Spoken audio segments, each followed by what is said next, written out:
मनमोहनी काहे मनमोहना निगवानी के बाजार में गप्पू के ठेला में तैहा पान खाबे का नहीं खाऊंगो।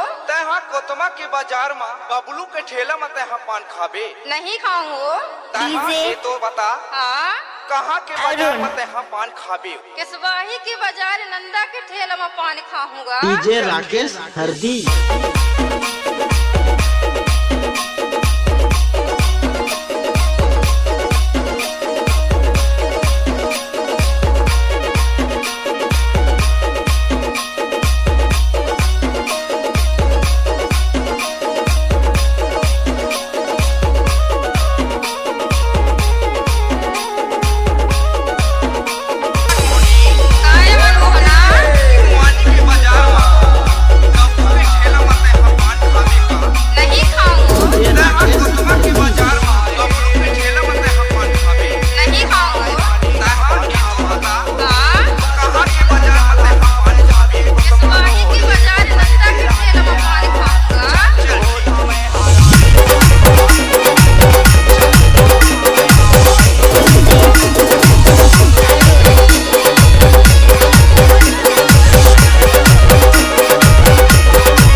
Production.